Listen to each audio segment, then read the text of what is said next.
So this is your king speaking with you again this evening. So, you know, I'm getting kind of pissed off lately. Now, we've got people, real simple folk in big tech. They can think in zeros and ones, but not clearly. You understand? And the problem is they confuse things. They confuse Benjamin Netanyahu with a nobleman and my noble Muslims as terrorists. Somebody once said, well, you cannot possibly put the leaders of Hamas and Hezbollah in the same league as Netanyahu and his cohorts. I said, you know what, you're absolutely right. One of them are a group of ghouls and the other are noble men. And fake Jews are never noble. They're liars, thugs, and thieves, pretending to be Jews. There's not a single fucking Jew living in the state of Israel. Not one. All the real Jews hate the place. They're ashamed of it. And, you know, are afraid to speak out except for the odd one because he's just not going to stand for it. I can't remember this guy's name. He's in England. But he looks funny, but he's brilliant. And somebody should get him a good dentist. Anyway, the thing is, you know, I'm the Jew Messiah. I'm here looking for Jews, and first place to look is in Israel, right?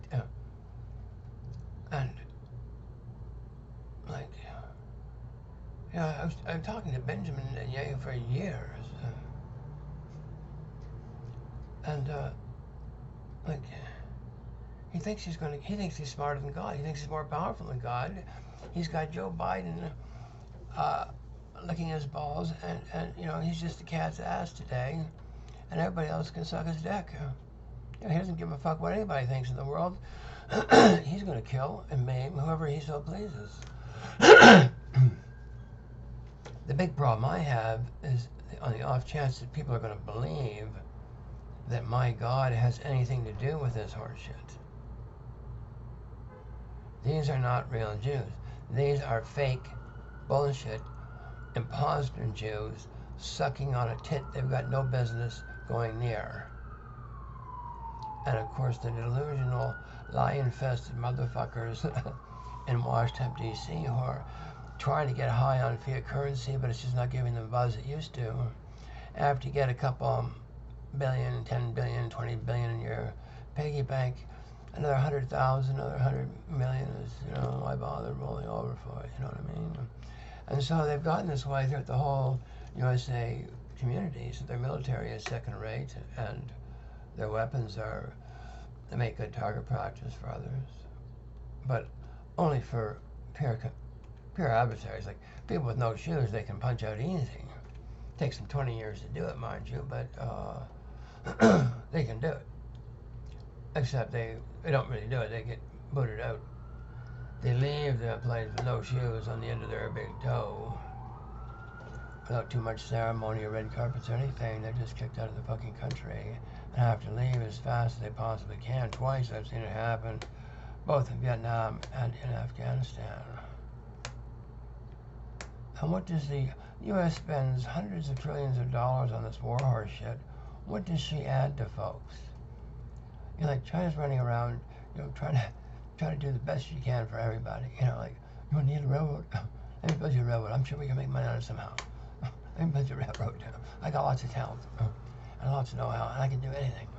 And she can, it does. And it's cheaper than anybody else. And better. And I love it. And I love her, too. We love the China folk. God, I'm so blessed. Anyway, the point is not that. The point is that this whole war in Palestine today is the brainchild of Mr. Benjamin Netanyahu. I've been on speaking terms with Mr. Netanyahu for quite some time, digitally only.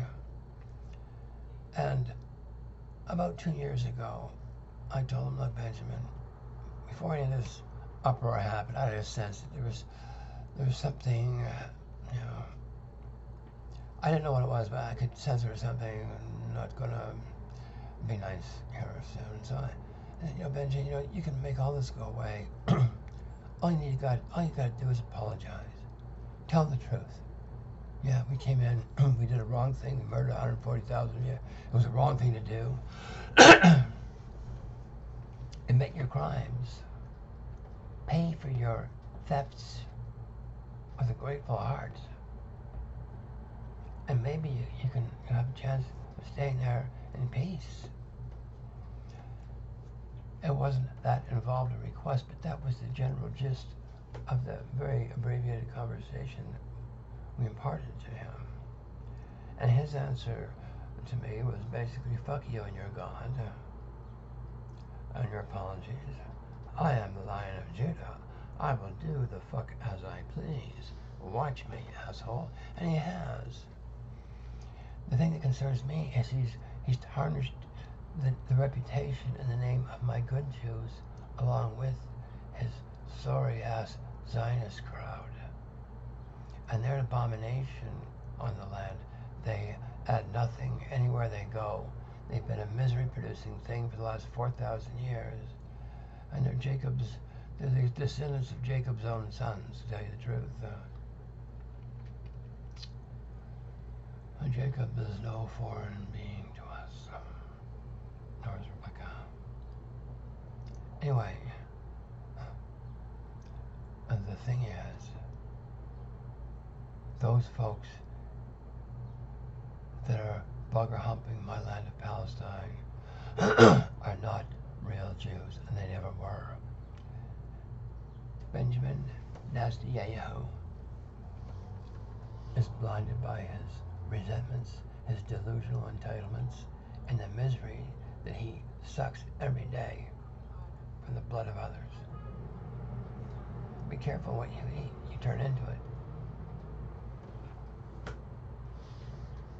And what you do unto others will be done unto you if you have to do it your fucking self.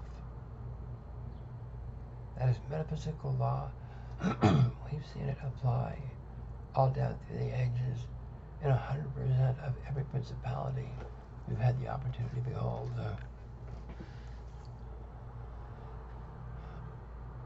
And so all I'm trying to do is lessen the load that these fuckers are gonna endure when the rubber finally meets the road. When Madam Reality comes to town and you've got to start paying for your sins. All sin are things that distance me from the brilliance of my Creator, from the joy of the God that's able to live inside of me, but only if I ask. And, I have to have a clean heart to ask Him in. And so, all of you are living life on a 10% plan that have any lies on your spirit whatsoever. It doesn't matter what it is, how small, big. Any perversion of the truth will block the truth from entering your being in its fullness. And we have an enormous percentage of the population that's fearful of the truth, resistant to the truth, horrified by the truth, and wants nothing to do with the truth, and wants to prevent at all costs anybody else from having a hunger for a truthful glimmer in their sorry lives. Just buy my bullshit. Don't think, don't look around. Follow my sorry ass lead, just like all of Germany did with Joe Biden, the fucking Pied Piper. Danced them into bankruptcy. Cut off their gas from Russia and sold them gas 400% the price Russia was selling it to them for, and giggling. Just like the Jews do when they're with each other about the Goyim. Just like Benji does with his friends about Donald Trump's family. Believe me. I grew up with Jews. Real Jews. Went to school with them. Best friends with some of them. I was inside their families. Got invited to things.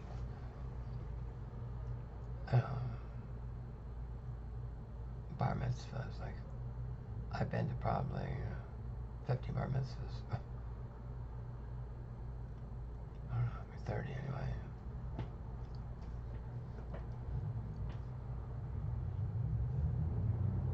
I feel comfortable in the company of real Jews. Anything I look at in Israel is deformed. The beings are deformed.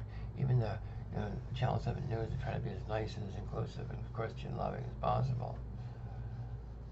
And they think the plastic smile in the front, the ad campaign, is enough.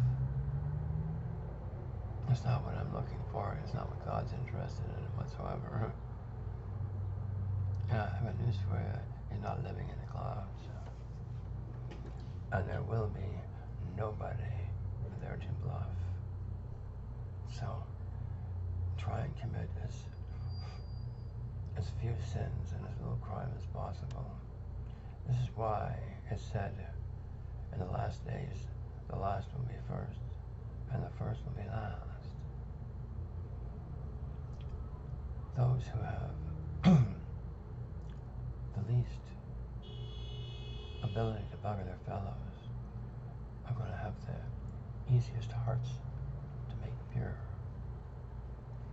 Those who've been sinning and bugger humping the ankles of their fellows, elephants, dogs, and raccoons, anything that's said so long enough. Like Hilarity Klingon, Adam shifted all.